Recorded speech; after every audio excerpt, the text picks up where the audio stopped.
shall marry his wife. Kasi ganun po ang kautusan back in the Old Testament. Unahin ang panganay, at pagkatapos ng panganay, yung sumunod sa panganay, halimbawa kung 5 kakapatid yon, yung panganay muna, at kapag namatay yon, ang mapapangasawa ng atin nila, pinakamatanda, yung pang-apat.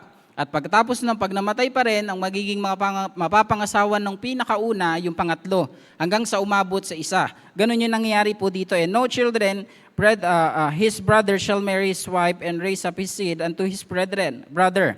Now there were with 7 brother, and the first, when he had married the wife, deceased and having no issue, left his wife unto his brother. Likewise, the second also, and the third, and unto the 7th. And last of the woman died also. Ngayon, in verse 28, sabing ganon, ito yung binigay niya. Therefore, in the resurrection, whose life shall be of the 7, for they all had her. Sabi ngayon ng Sadducees sa Panginoon, sino yung magiging asawa nito? Kasi parehas silang namatay. Namatay lahat simula sa panganay hanggang sa pinakabunso. Tapos pagdating doon, namatay naman ng babae.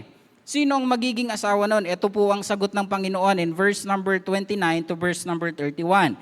For in the resurrection, sabi ng Bible at sabi ng Panginoon, ito po yung mga kasagutan. And Jesus, ito na po, answered and said unto them, Ye do err not knowing the Scriptures, know the power of God. Verse 30, for in the resurrection they neither marry nor given an image, or marriage rather, but are as the angels of God in heaven. Patuloy po tayo, verse number 31. Ito po yung magandang bagay na inilarawan ng Panginoon. At dito namang yung mga tao, habang may mga tao na nasa paligid, nakikinig sila, ito yung kanilang naging dahilan para sila ay mamangha sa Panginoon. But as touching the resurrection of dead, have ye not read that which was spoken unto you by God, saying, verse 32, I am the God of Abraham, I am the God of Isaac, I am the God of Jacob. God is not the God of dead, but of living. Nung sinabi yun ng Panginoon sa mga Sadducees, etong mga tao na ito ay namangha. Verse 33, and when the multitude heard this, they were astonished at his doctrine. Ano ibig sabihin ng doctrine? Kung tayo po'y nakikinig ng salita ng Diyos, doctrine means teaching. Yung mga itinuro ng Panginoon. After all these things, sabi ng Panginoon in verse number 33, and when the multitude heard this, sila ay namangha sa Panginoon. Bakit? Kasi yung mga Sadducees and the Pharisees, sila yung mga matatalinong tao eh. Merong lawyer, at magaganda yung kanilang talagang mga high profile na tao, pero sa ganung bagay, God answered them sa kanilang katanungan sa magandang bagay. Amen? Nagbigay sila ng analogy sa Panginoon, sumagot din ng Panginoon ng magandang analogy.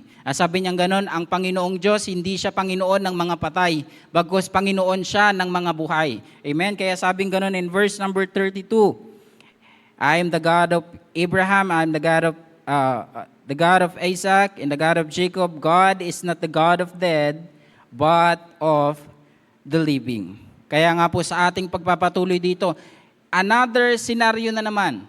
Verse 34, but when the Pharisees had heard that they had put the Sadducees to silence, natameme, sabi nga sa salitang kanto, nanahimik ito. Kasi wala silang kumbaga sa mga rap, wala silang mairibat, wala silang maisagot eh. Kasi kumbaga, wala na, tapos na to. Ito na yung nangyari. Kaya in verse number 34, the Sadducees had been silent. Verse 34, sabing ganon, they were gathered together. Verse 35, then one of them, which was a lawyer. Sabi ko po sa inyo, may mga taong talagang matalino dito. Ask him a question. Another na naman. Meron na namang katanungan sa Panginoon. Tempted him and saying, Master, which is the great commandment in the law? Kanina Sadducees, eto naman ngayon Pharisees. Pero as we read in verse 35 to verse number 37, then one of them, na ating nabasa verse 35 down to jump tayo verse 36, Master, which is the great commandment in the law? Jesus answered, eto na po, Jesus said unto him, Thou shalt love the Lord thy God with all thy heart, with all thy soul, and with all thy might. This is the first commandment and great commandment, and the second like unto it, thou shalt love thy neighbor as thyself. So ano nga ba yung commandments ng Panginoon? Ito po yung commandments ng Panginoon for us to know. 1 John chapter 5, verse number 3. For this is the love of God, that we keep His commandments, and His commandments are not grievous. The word grievous means, in Tagalog, ito pababasahin po natin, sapagkat ito ang pag-ibig sa Diyos, na ating tuparin sa Kanyang mga utos, at Kanyang mga utos ay hindi mabibigat. So ibig sabihin pala, yung utos ng Panginoon, the commandment of God here na sinasabi niya po dito, ay hindi po mabigat. Tama po? Hindi ito yung isang balde ng buhangin na ipapasa natin sa ating balikat at maglalakad tayo ng mahabang milyahe at sasabihin nating mabigat. Hindi ito yung problema na kung saan ating pong kinaharap everyday sa ating pong buhay. Bago sabi ng Panginoon, and His commandments are not grievous. Amen? Kung tutuusin, hindi naman po talaga mahirap at hindi rin mabigat yung utos ng Panginoon. Ang problema lang po tayo. Tama po? Kaya sa ganito pong bagay, kaya lang nagiging mabigat ang pagmamahal natin sa Diyos kasi nga iba yung ating minamahal. Tama po? Tingnan po natin ano ba yung mga kaagaw ng Diyos sa pagmamahal natin para sa Kanya na dapat para sa Kanya? Unang-una, ang ating sarili. Tama?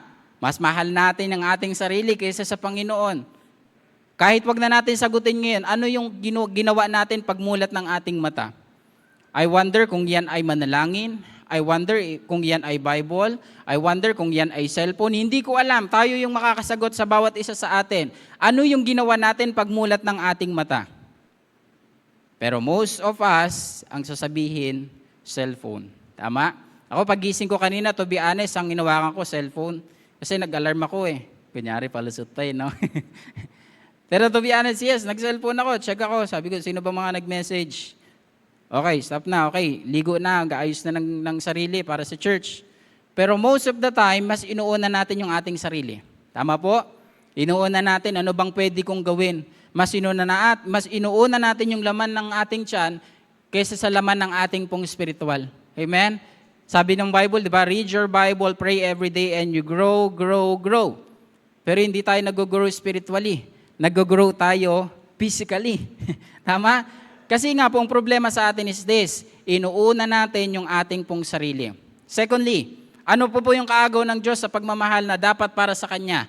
Itong mundo na ito. Amen? Sabi nga ng kanta, di ba? This world is not my home. I'm just passing through. Pero sa mundong ito, nandito yung sistema.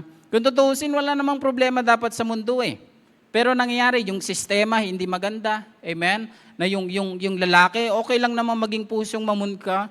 Lalaki ka naman. Lalaki lang yan, outward. Pero yung puso ko pang babae.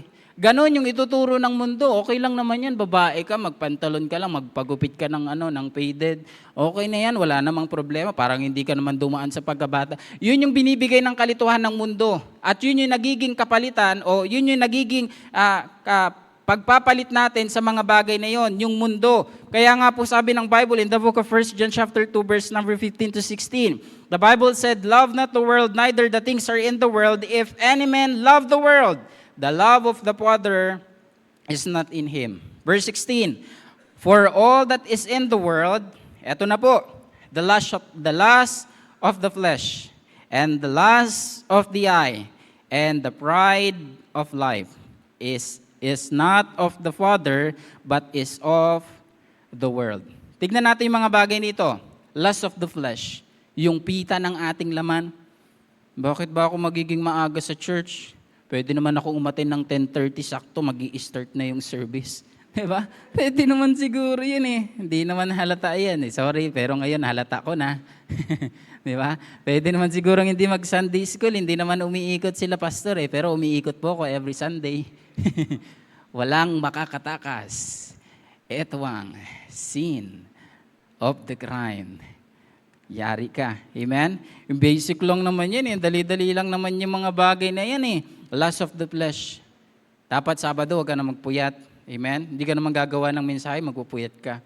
Kaya pagdating ng Sunday message, ihihikab ka at uunat ang iyong likod, kunyaring nakikinig ka pero nakapikit ka na. Diba? Lust of the flesh. Amen? Pag araw ng linggo, ibigay natin yung pagmamahal sa Panginoon. Amen? Mamaya, titignan natin yung mga ilang bagay na yan. Sabing ganon, lust of the flesh and the lust of the eye. Ito yung mga bagay na kung saan hindi nagbibigay ng contentment sa buhay natin. Meron ka ng cellphone, gusto mo, another cellphone na naman. Meron kang bagong sapatos, gusto mo, another sapatos na naman. Meron bagong hikaw, meron ka ng hikaw, gusto mo, bago na naman. Meron ka nang lip tint, ilan na yung, sabi nga ng mga ibang lahi, lipstick, di ba? Lipstick. Ilan na yung lipstick mo, gusto mo pa uling bumili. Ilan na yung damit mo, gusto mo pa rin bumili. Ano ba talaga? Lust of the flesh. And, sabing ganun ng ating pag-aaral, lust of the eye. Amen? Itong mata na ito, hindi ito nakokontento sa mga bagay-bagay. Nakakita lang ng sales, sige, bilhin natin. Sayang yun 70% din yun. Ilan din yung masisave natin, sayang yun.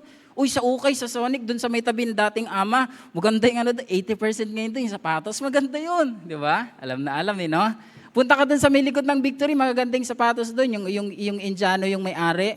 Pwede kang humingi ng tawa doon, magaling din magtagalog yun. Bibili ka, pwede kang bumili nun. Lust of the eye. Amen? Pag nag-sale talaga, automatic ang mata ng tao, ng Pilipino, ting, ayos na.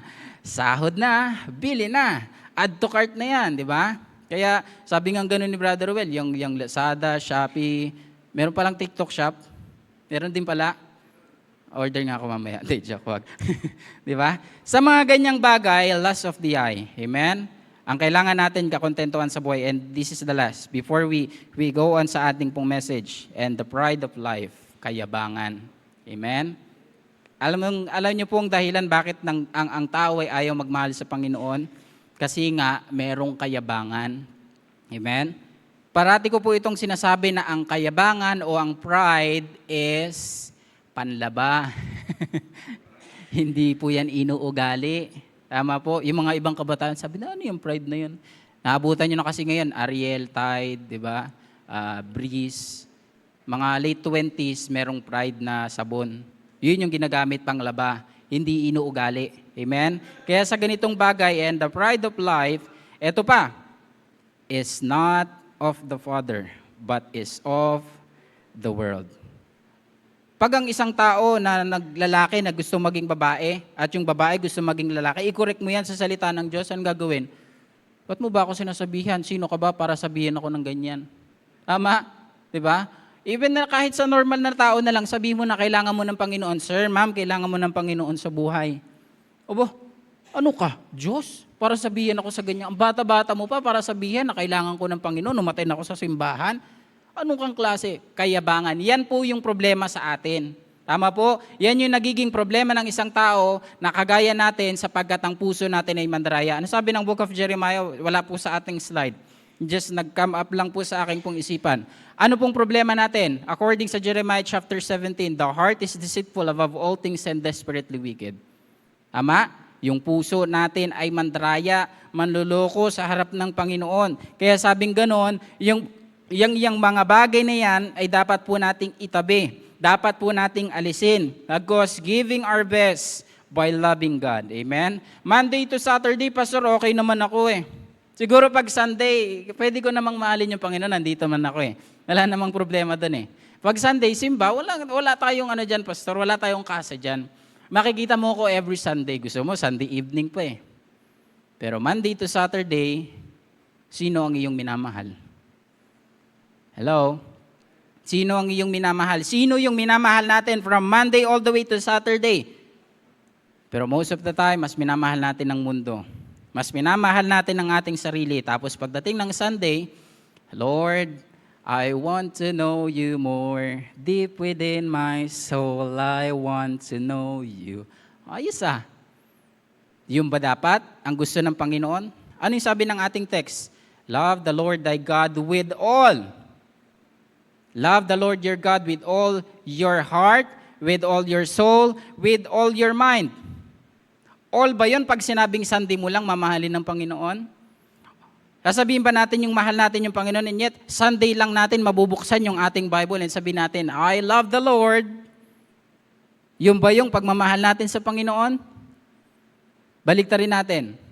Yung Panginoon simula Lunes hanggang Sunday, mahal niya tayo. Amen?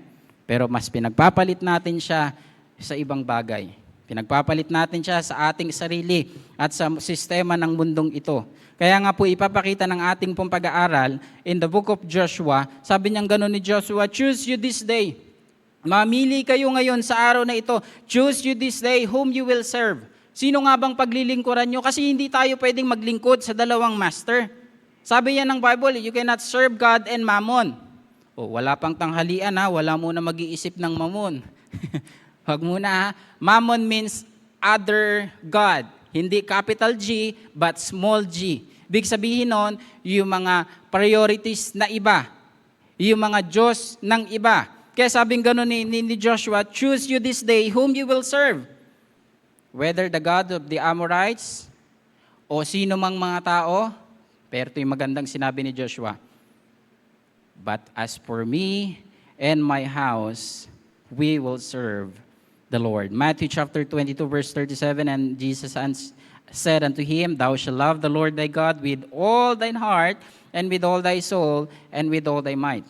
Today, I want to preach about, and on this thought, let's give our best by loving God. Amen? Ready na po ba tayo? Ready na po tayong matuto ngayon sa salita ng Diyos. Sana po wala pong mambato sa akin at sabihin, Pastor, kanina ka pa dyan ng daldal mo, patayin ka na lang kaya yung ilaw at umuwi na kami. Sana po walang ganun ha. Sana po, hayaan natin itong matapos. And I promise, before 12, tapos na po tayo. Amen? So number 1, to love God is to love Him, point number 1, heartily. Amen? Dito po nakapaloob yung pagmamahal. Hindi mo pwedeng sabihin na mahal mo ang something or someone nang wala sa puso. Nakapaloob parati ang puso. Tingnan po natin in verse 37. Jesus said unto him, Thou shalt love the Lord thy God with all thy heart. So ibig sabihin pala, giving our best ay kailangan ng pagmamahal at kailangan nandun ang puso. Amen? Alam niyo po ba sa pag-aaral ng mga human body, ang tawag po dyan ay biology. Correct me if I'm wrong. Tama po, di ba? Anatomy, nandyan yung mga tawag nito, parts of the body. Nandyan yung mind, nandyan yung heart. Sa pag-aaral ko po kagabi, sabing ganon, isa sa mga importante pala, utak, yung mind. Importante po pala yon. Kasi dito lahat eh. Sabing ganon, pag namatay ang tao, 30 seconds hanggang 1 minute, nagpa-function pa yon. Tapos pag medyo okay pa yung katawan, hanggang 5 minutes mag-work pa yung isip. Pero yung heart, kapag wala na yung source, lahat, titigil na yan. Kaya sabing gano'n ng ating pag-aaral, loving someone or something requires our heart. Ibig sabihin, kailangan ng puso. Mark chapter 12 verse 30. And thou shalt love the Lord thy God with all thine heart, with all thy soul, with all thy mind, and with all thy strength. Nadagdagan na ng buong kalakasan. This is the first commandment. Amen? Loving God heartily brings joy and purpose to a person's life. Amen? Ito yung magandang bagay. Kapag minahal natin ang Panginoon ng buong puso, nandun po yung kaligayahan. Nandun po yung kasiyahan. Nandun po yung layunin ng isang tao na nabubuhay para sa Panginoon. Kaya ngayong ating welcome song, ano sabi ng welcome song? Love lifted me. Amen? Kung hindi sa pagmamahal ng Panginoon, wala tayo dito. Amen? Sabi ng first verse, I was sinking deep in sin. Amen? Sino ka man, wala ka dyan. Diba? Busy ako. Diba? Kaya sa ganito pong bagay, ang requires po natin sa paglilingkod sa Panginoon ay yung puso. Amen? Yung pagmamahal ng Panginoon ang siyang pumasa atin. Tingnan pa po natin another verse in the book of Colossians chapter 3, verse number 2. And whatsoever ye do, do it heartily as to the Lord and not unto men. Isa din sa mahalagang na dapat nating malaman po ngayon at bigyang pansin na lahat ng ating pong gagawin ay isaalang-alang po natin ng Panginoon. Bakit? Kasi nga sabi ng Bible sa ating pag-aaral, and whatsoever ye do, do it heartily as to the Lord. Amen? Hindi para sa tao, hindi para kung kainino man, bagkus sabi ng salita ng Diyos, do it heartily as to the Lord. Amen? Ano mang bagay ang gagawin natin? Kakain tayo? Amen? Mag-aaral tayo? Ba't kaya parating napupunta sa pagkain? No? Napag-ahalataan no? Alis tayo dyan saglit. Mag-aaral tayo. Amen? Magtatrabaho tayo para yan sa Panginoon. Aawit tayo para sa Diyos. Amen?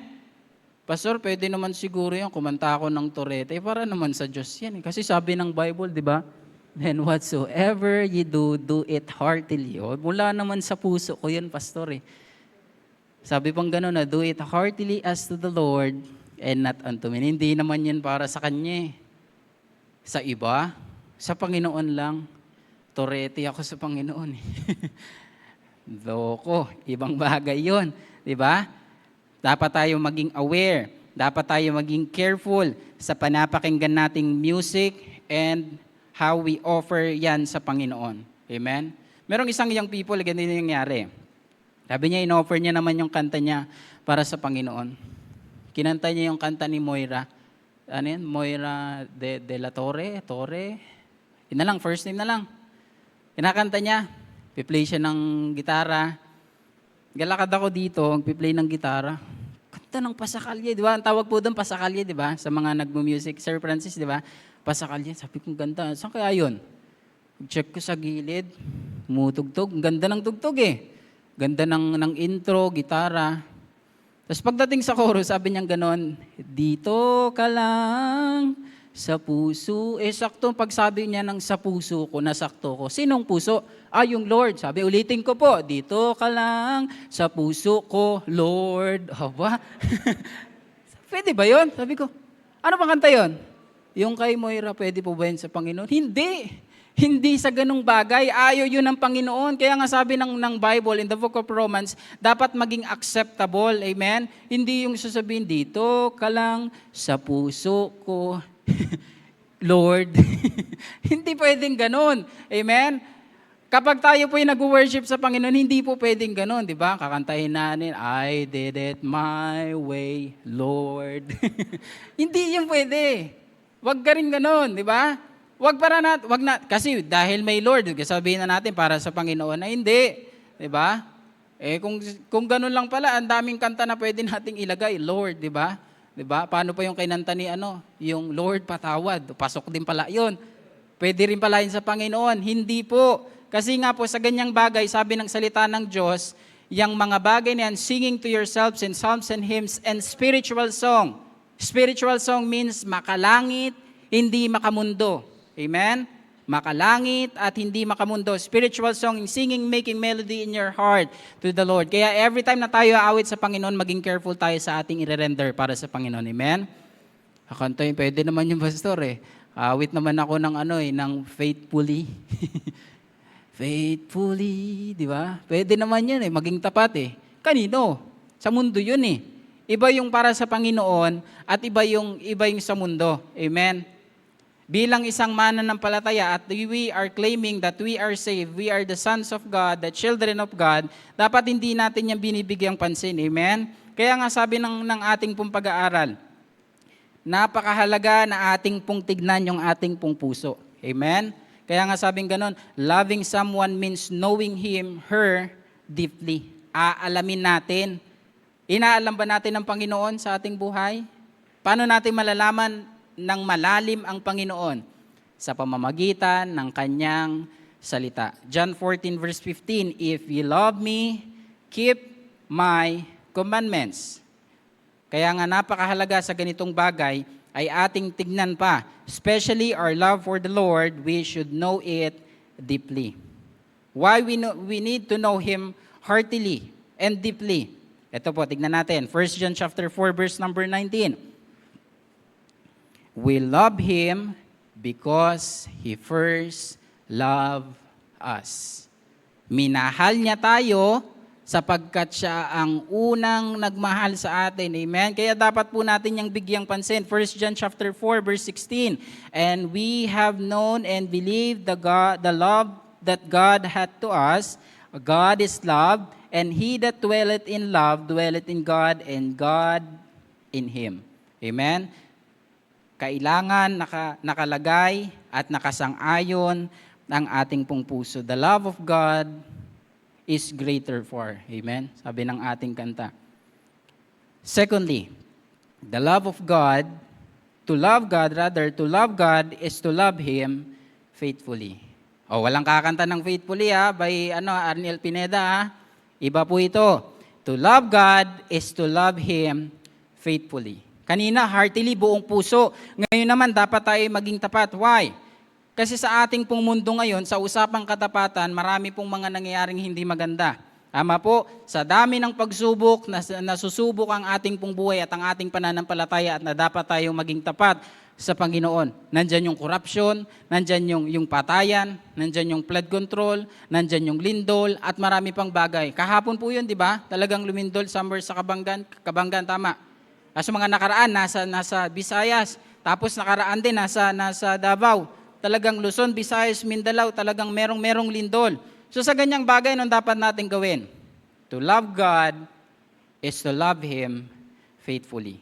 Maging tapat. Amen? Deuteronomy chapter 7, verse number 9. As the Bible said, now therefore that the Lord thy God, He is God, the faithful God, which keepeth commandment and mercy with them that love Him, and keep His commandments to 1,000 generation. The world often overlooks faithful to love for God. Why? Being a faithful servant is just like a TV show. Sa mundo, ganun ang nangyayari. Maging servant ka ng Panginoon, nadali lang naman yan. Pakitang tao. Diba? Madaling magpakitang tao kapag merong nakakakita. Sabi nga ng mga kabataan, masyado kang pasikat. Diba? Pero mali naman yung ating pong pinapasikatan. Why? Hindi sa Panginoon, kundi sa ibang bagay. Magsisimba ako kasi meron akong gusto sa church. Diba? May gusto ako kasi may kailangan ako sa church. Magsisimba ako kasi may mga bigayan daw pagdating ng December. Gusto ko sa church kasi maganda kapag patras, daming pagkain, mabubus. Hindi na ako gagastos. Ganun ba dapat? Sa pamamaraan para tayo maging tapat? Tignan po natin. 1 Samuel chapter 12, verse 24. Only fear the Lord and serve Him faithfully with all your heart. Indeed, consider what great things He has done for you. Sabi ngayon sa aklat ng 1 Samuel chapter 12 verse 24, only fear the Lord and serve Him faithfully with all your heart. I-consider natin yung ginawa ng Panginoon sa ating pong buhay. Kung iisa-isahin po natin, kung tutuusin, yung katapatan ng Panginoon sa buhay ko at sa buhay ng bawat isa, kulang ang isang pahina. Amen?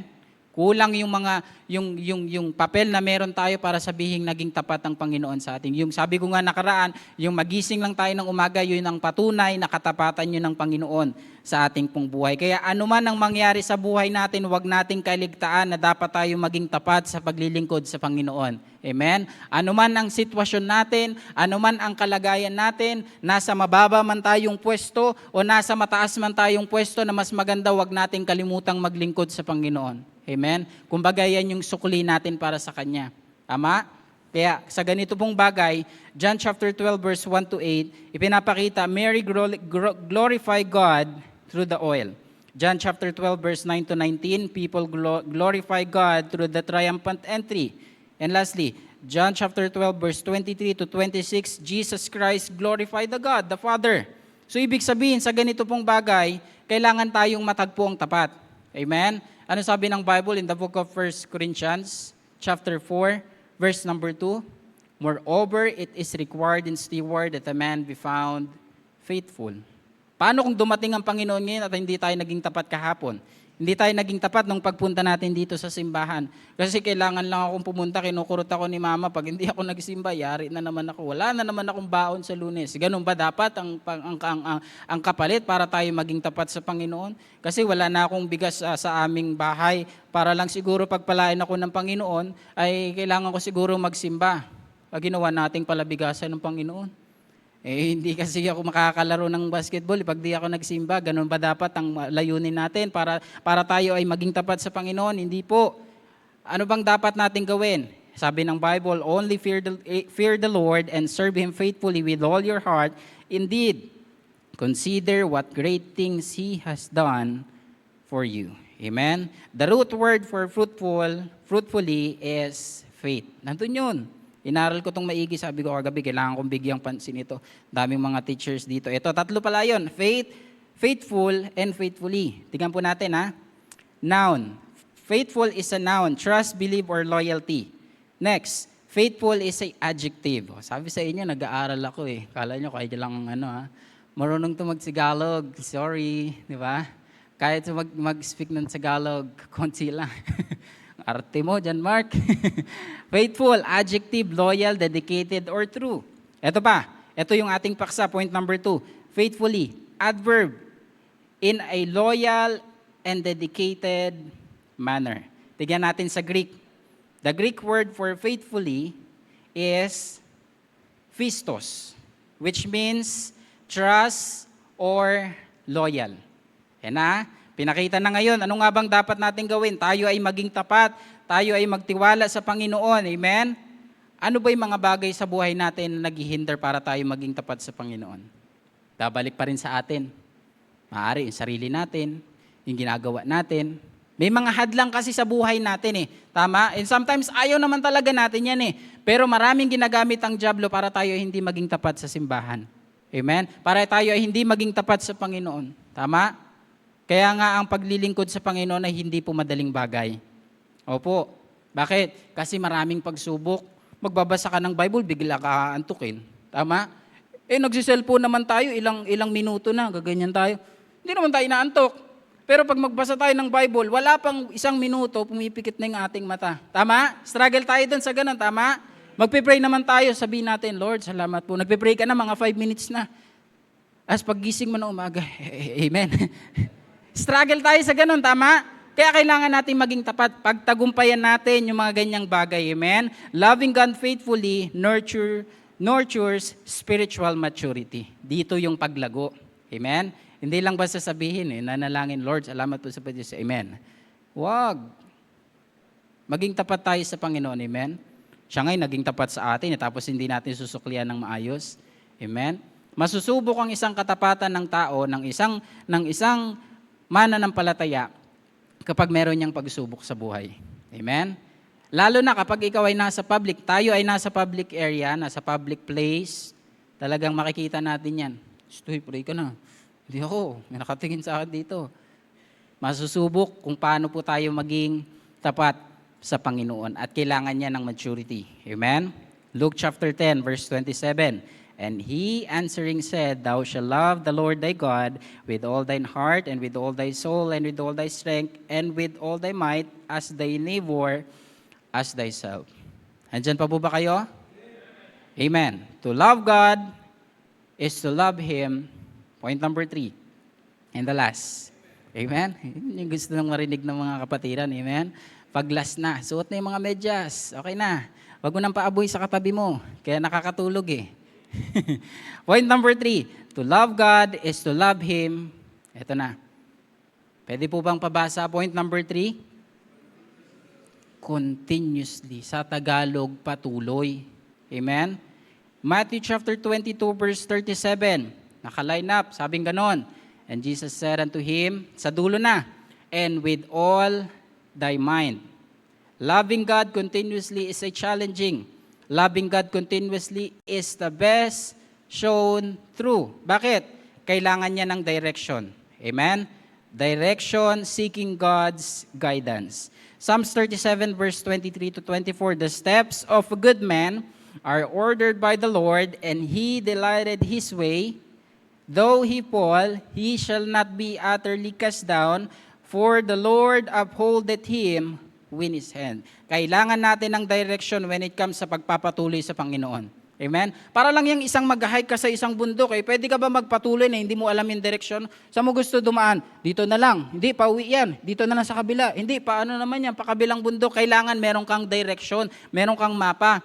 I remember nung ako po ay lumaro sa mga marathon na kung saan hindi ko alam yung mapa. Naliligaw ako. I remember mga ilang taong lumipas, siguro 4 or 5 years ago, dumayo po ako ng Iba, Botolan, Sambales.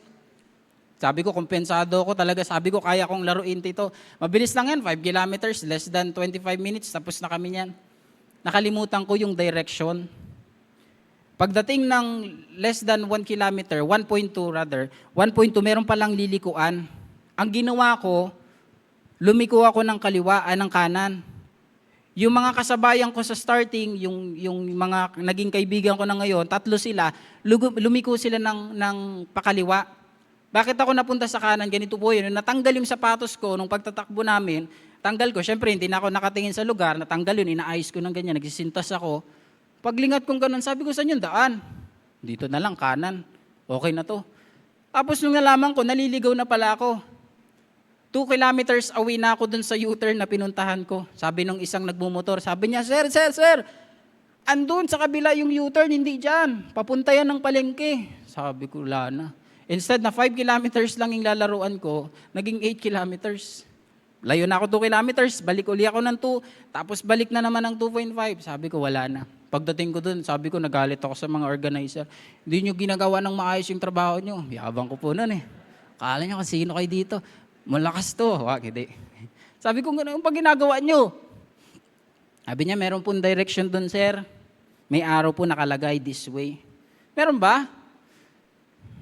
Alis na lang ako, di na ako nagsalita eh. Nahiya ako eh. Bakit? Ganon kahalaga yung direction. Amen? Sa paglilingkod sa Panginoon, sa pagpapatuloy, sa pagmamahal sa Panginoon, kailangan ng tamang direction. Amen? Not only direction, because we need dedication. Prioritize the relationship. Ephesians chapter 2 verse number 10. For we are His workmanship created in Christ Jesus unto good works, which God hath therefore ordained that we should walk in them. So sa ganito pong bagay, kailangan natin din yung ating pong buhay ay dedicated sa Panginoon. Amen? Ano man ang mangyari, Lord, maglilingkod ako. Amen? Ano man ang gusto kong gawin, Lord, please, i-guide mo yung aking path. Ito yung gagawin ko, maglilingkod ako sa iyo. Amen? Sana wag lang yung ating pong dedication sa Panginoon ay maging pang January lang. Ama, yung tinatawag na New Year's resolution. Sinabi ko na po ito dati. Kaya po siya tinatawag na New Year's resolution, yung ibig sabihin to repeat. Inuulit mo lang. 2024, ang pangako mo, magda-diet na ako, magiging healthy na ako. Pagdating ng February, wala na. Ganun ulit, babawi ako. Hindi, 2026, totoo na to. Promise. Pagdating ng February, ganun pa din eh. Hindi, maglilingkod na ako ng tama sa Panginoon. Magiging present na ako Sunday morning, evening, Wednesday prayer meeting. Kahit walang siba, pupunta ako sa church. Sigasig mo pa. Pero ilang buwan lang ang lumipas, 'di ba? Magpakailanman. 'Di ba? Wala na. Bakit? Kailangan sa paglilingkod sa Panginoon, to love God is to love Him continuously. Amen? Kailangan ng dedication, kailangan ng buhay na maayos sa tulong ng Panginoon. Letter C. We need determination. Perseverance through the challenges. Amen? 1 Timothy chapter 6 verse 12. Fought the good fight of faith, lay hold on eternal life, whereunto thou art also called, thou hast professed a good profession before many witnesses. Tingnan natin itong bagay na ito. Yung pagiging determinado sa paglilingkod sa Panginoon, kailangan din natin ito. Amen? Kasi hindi natin alam. Maybe sa ilang oras, sa ilang araw, sa isang linggo, ilang buwan, ilang taong lumipas, maaari dumating na yung Panginoon. Kaya kailangan natin gawin, maging determinado tayo. Amen? Sabi nga ng kanta, di ba? And we must determine to keep pressing on. Kailangan natin sa ating pong buhay na maging determinado tayo, na magpatuloy, na mahalin ng Panginoon. Amen? Deuteronomy chapter 11 verse number 1. Therefore, thou shalt love the Lord thy God, and keep His charge and His statutes and His judgment and His commandments always. Hayaan niyo pong sabihin ko po itong mga bagay na ito. Keep serving God even though it's hard times. Amen? Keep serving God even when the weather isn't good. Keep serving God even when your friends don't want to go with you. Keep serving God even when your family hinders you. Keep serving God even the world is against you. Magpatuloy ka lang. Amen? Magpatuloy ka lang. Huwag kang hihinto. Amen? Sabi nga ng coach namin dati, pag napagod ka, magpahinga ka. pero wag kang hihinto. Kasi kapag huminto ka, talo ka. Amen? Kaya sa usaping paglilingkod sa Panginoon o usaping pagmamahal sa Panginoon, pwede kang magpahinga. Pero wag kang hihinto na maglingkod at magmahal sa Panginoon. Nahihiya kasi ako magpatuloy kasi pinapersecute ako ng kapitbahay namin, ng kaibigan ko, even ng pamilya ko. Bakit pa daw ako nagdadala ng Bible? Ganyan, ganito, ganyan. Okay lang yan. Tingnan natin yung Bible. Matthew chapter 5, verse number 12. Blessed are they which are persecuted for righteousness' sake, for there is kingdom of heaven. Kita natin yan. Huwag kang hihintong maglingkod sa Panginoon. Amen? Huwag mong hayaan yan. Kasi sabi ng ganun ng Bible, okay lang yan. Hindi naman sila yung kinahihiya. Hindi naman sila yung pinapahirapan. Mas maganda yan. Bakit? Kasi diyan masusubok ang ating pong pananampalataya. Matthew chapter 10 verse 22. And ye shall be hated of all men for my name's sake, but he that endureth to the end shall be saved. The word saved there, hindi sa usaping kaligtasan, kundi ikaw ay mananatili hanggang sa pagdating ng Panginoon. Kaya ano dapat gawin? Magpatuloy na maglingkod sa Panginoon. Sir Prince, nandiyan ba yung nasend kong picture? Pwedeng pahabol ako saglit. Nasend ko yata sa'yo, so SBBC Live Facebook Messenger or sa account mo yata. Sa ganito pong bagay, ang kailangan natin, dedication. Kailangan natin direction. Kailangan natin ng determination. Why? Kasi sa ganitong bagay, maraming mga nagbulaang mga simbahan na kung saan maging mabait ka lang, ligtas ka na. Maging palasimba ka nang, ligtas ka na. Gumawa ka lang na mabuti, ligtas ka na. Maging isang membro ka lang ng simbahan, ligtas ka na. No. According sa Biblia in the book of Ephesians chapter 2 verse number 8, for by grace are ye saved through faith. Hindi sa mabuting gawa para tayo ay maligtas sa mga ganyang bagay. Kaya napakahalaga sa pagmamahal sa Panginoon ay magpatuloy tayo. Amen? Nakakaligtaan man natin minsan na tayo ay nakakalimot, nakakaligtaan man nating manalangin sa Panginoon, pero wag sanang maging makasanayan na lang. Diba? Wag na lang sana tayong mananalangin every time na meron na lang pagkain nakaharap sa ating harapan. Sana tayo din ay magpatuloy kahit anumang pong sitwasyon ng ating pong buhay. Amen? Sabi nga ng isang ganon, ng isang matanda, sabi niya ganon, paano bang maglilingkod sa Panginoon? Kahit ba may pagsubok sa buhay, maglilingkod pa rin? Di ba ang hirap na nga noon, halimbawa may sakit ka na, tapos maglilingkod ka pa rin? Kung titingnan natin back in the Old Testament, the more na sila ay merong problema, the more din silang lumalapit sa Panginoon. Pastor, paano naman pa kapag masagana ang buhay? Eh dapat lang, pasalamatan natin ng Panginoon. Amen? So ibig sabihin pala, mabuti man, o problema man, o kasaganahan man, magpatuloy tayo na maglingkod sa Panginoon. Amen? Iyan yung kailangan natin. Sir Prince, okay na po ba? Ibitek? Ha? Sa'yo ba? Check mo na lang please sa ating message. Messenger rather. Kaya sa ganyang bagay, hindi dapat tayong huminto. Amen? Huwag tayong magpadala sa mga bagay na kung saan nagbibigay ng dahilan sa atin para tayo ay mahinto. Amen? Kasi sabi ng kanta, di ba? No turning back. No turning back. The world behind me, the cross before me. The world behind me, the cross before me. The world behind me, the cross before me. No turning back, no turning back. Diba? Huwag na nating balikan yung mga bagay na yun. Instead na tayo ay huminto, mas maganda na lang sigurong magpatuloy tayo. Amen? Kaya napakahalaga ng ganito pong bagay na ating pong pinag-uusapan. Nandyan pa po ba kayo? Gising pa po ba? Kaya pa po magtagal po ng mga ilang oras? Amen? Alright, sige po. Send ko sa'yo, Sir Prince, personal. PM ko sa'yo. Okay? Kaya sa ganito pong bagay, later on, tignan, mamaya na lang yung picture. Alam niyo po, sa lugar po ng Palawan, dito sa Pilipinas, merong pong cave na ang pangalan ay Tabon. Tabon ba ang pangalan? Tabon? Pag medyo maarte tayo, mga Tabon. Pero Cave of Tabon, in the place of Palawan, the place had a beautiful cave. Sabing gano'n ng isang turista, pumunta siya galing sa ibang lugar, pumunta siya sa Palawan. Nakita niya yung magandang kuweba. Nakita niya yung magandang rock formation na nandoon. Sabing ganon turista, nagtanong, bakit ganito kaganda itong lugar na ito? Paano naging kaganda ang ganitong lugar na ito? Sabi ng tourist guide, dahil po yan sa tagal ng panahon. Nagtanong uli yung turista, sabi niya ganon, may nakitang isang magandang bato. Sabi niya, meron, eto na. Etong bato na ito, sabi niya, tinuturo niya, ito. Paano nagkaroon niya ng ganyang kagandang pwesto? Paano nagkaroon ng ganyang kagandang lugar? Biruin niyo po yung bato na yon, yan, nasa picture, yan po yung Tabon Place in Palawan.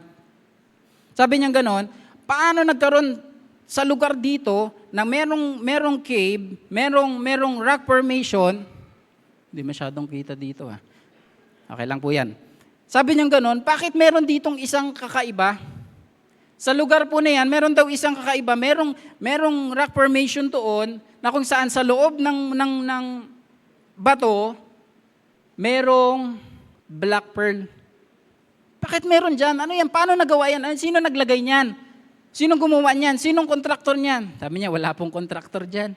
Walang DPWH po dyan. Walang kahit sinong engineer gumawa niyan. Sinong gumawa niyan?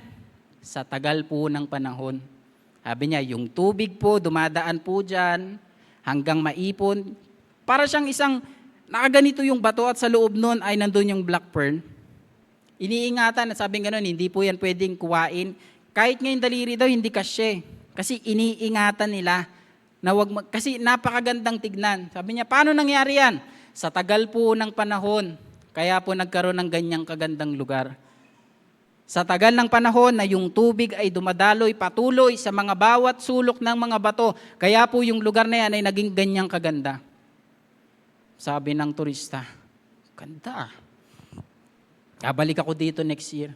Namamangha siya sa lugar na kung saan gawa ng Panginoon at yung tubig na patuloy na dumadaloy doon sa lugar na yon, yun yung nagbigay ng dahilan para ganon kaganda yung lugar na yon.